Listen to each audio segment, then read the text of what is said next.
या महिन्याचा जानेवारी महिन्याचा म्हणजे नवीन वर्षाचा पहिला जो लाभ आहे DBT आहे ते 26 जानेवारीच्या आत त्याची सुरुवात ही आम्ही करत आहोत आणि त्या संदर्भातलं जे आर्थिक नियोजन आहे ते सुद्धा अर्थ विभागाकडून आम्हाला महिला व बालविकास विभागाला प्राप्त झालेला आहे। त्याच्यामुळे लाडक्या बहिणींचा जो जानेवारी महिन्याचा लाभ आहे हा साधारणपणे 26 जानेवारीच्या आत त्याची वितरणाची सुरुवात होईल आणि 3 ते 4 दिवसाच्या त्या कालावधीमध्ये ज्या महिला लाभार्थी आहेत त्यांच्या खात्यावर तो लाभ जमा होईल। मला आपल्या माध्यमातून सर्व लाडक्या बहिणींना आज जानेवारी महिन्याच्या संदर्भातले अनेक माध्यमांकडून सुद्धा विचारलं जात होतं आणि बऱ्याचशा लाभार्थ्यांकडून सुद्धा साधारणपणे तो प्रश्न उपस्थित केला जात होता। त्यामुळे दर महिन्याला आपण महिना संपायच्या आत तो लाभ त्यांच्या अकाउंटला देत असतो। त्यामुळे या महिन्यामध्ये सुद्धा तो लाभ जो आहे तो 26 जानेवारीच्या आत त्याची वितरणाची सुरुवात ही माननीय मुख्यमंत्री देवेंद्रजी फडणवीस साहेब, उपमुख्यमंत्री एकनाथजी शिंदे साहेब आणि उपमुख्यमंत्री अजितदादा यांच्या सूचनेनुसार आम्ही करत आहोत।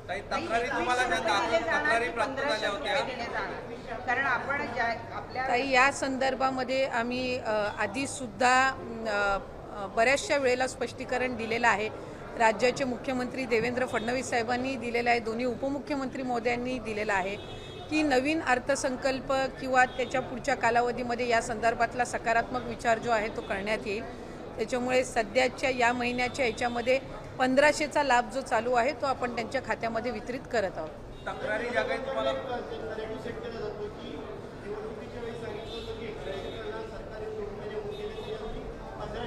नाही, विरोधकांनी तर सुरुवातीपासून या योजनेवर टीकाच केलेली आहे। त्याच्यामुळे सुरुवातीला तर ते म्हणायचे की 1500 सुद्धा राज्याला कुठंतरी आर्थिकरित्या खपाट्याला नेण्याचं काम हे सरकार करत आहे, महायुतीचं सरकार करत आहे, असे वेगवेगळे त्यांनी आरोप केलेले आहेत। त्यांनी त्यांच्या मॅनिफेस्टोमध्ये सुद्धा 3000 ते करतील अशा पद्धतीचं त्यांनी काही घोषणा त्यावेळेला केलेली होती। मॅनिफेस्टो हा ज्या वेळेला एखादी युती किंवा आघाडी करत असते त्यावेळेला निश्चितपणाने त्या जे काही घोषणापत्र असतं त्याला अधीन राहूनच कुठलंही सरकार किंवा युती काम करत असते। आम्ही महायुती जे आहेत ते राज्याचे मुख्यमंत्री देवेंद्रजी फडणवीस साहेब, उपमुख्यमंत्री एकनाथजी शिंदे साहेब आणि अजितदादांच्या नेतृत्वाखाली त्या संदर्भामध्ये काम करत आहोत।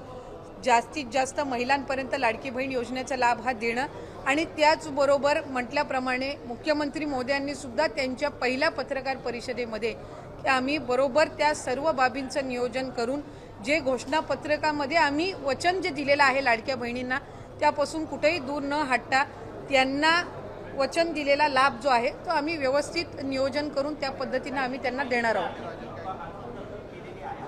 नाही, साधारणपणे आम्हाला 3690 कोटीची जी तरतूद आहे ती त्या ठिकाणी अर्थ विभागाकडून प्राप्त झालेली आहे आणि या महिन्याचा जो लाभ आहे हा त्याच्यातून वितरित होणार आहे। या व्यतिरिक्त सुद्धा फेब्रुवारी महिन्याची सुद्धा आम्ही तयारी त्या निमित्ताने करत आहोत, कारण मार्च महिन्यामध्ये नवीन अर्थसंकल्प सादर होणार आहे। त्याच्यामुळे साधारणपणे जानेवारी महिन्याचा लाभ हा आम्ही 26 जानेवारीच्या आत DBT करायला सुरुवात करून त्या महिन्याच्या त्या 3-4 दिवसाच्या या महिन्याच्या कालावधीमध्येच कसा त्यांच्या अकाउंटला पोचेल ही आम्ही खबरदारी घेणार आहोत।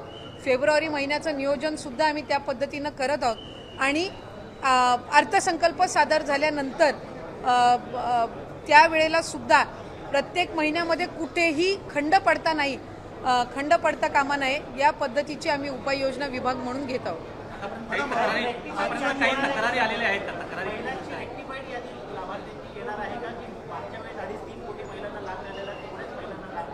साधारणपणे आमच्याकडे गेल्या डिसेंबर महिन्यामध्ये जो लाभ आपण दिला तो 2,43 का 2,47 सुमारे तितक्या लाडक्या बहिणींपर्यंत तो लाभ पोहोचला होता।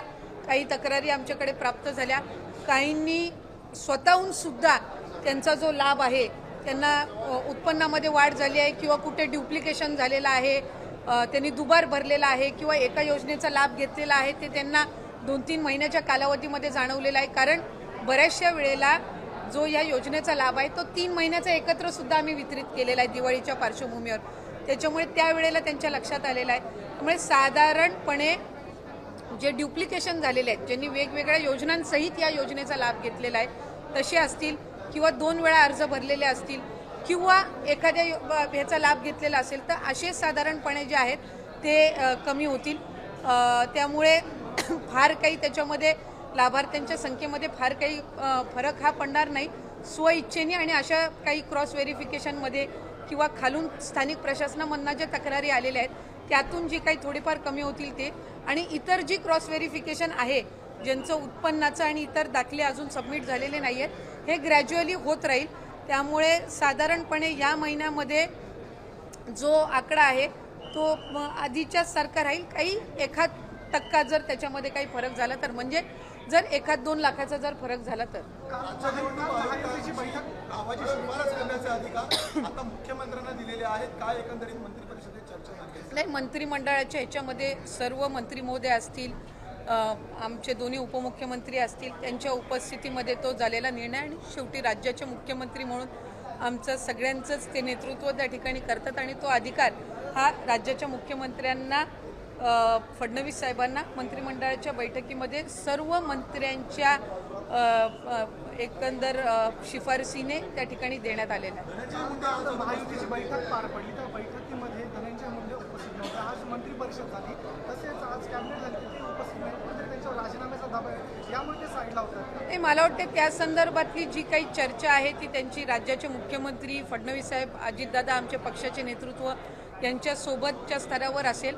आज काही पूर्वनियोजित कार्यक्रमामुळे ते मंत्रिमंडळाच्या बैठकीमध्ये नव्हते, कारण त्यांनी त्या संदर्भातली जी माहिती आहे ते मुख्यमंत्री महोदयांना आणि दादांना त्या ठिकाणी दिलेली होती, त्याच्यामुळे ते आज नव्हते. आणखीन 1-2 मंत्री काही पूर्वनियोजित कार्यक्रमामुळे येता आले नव्हते, कारण इतर वेळेला आमचा जो कॅबिनेटचा दिवस असतो हा मंगळवारचा असतो. आज काही मंत्र्यांचे त्या ठिकाणी कार्यक्रमही होते, त्यांनी त्या पद्धतीने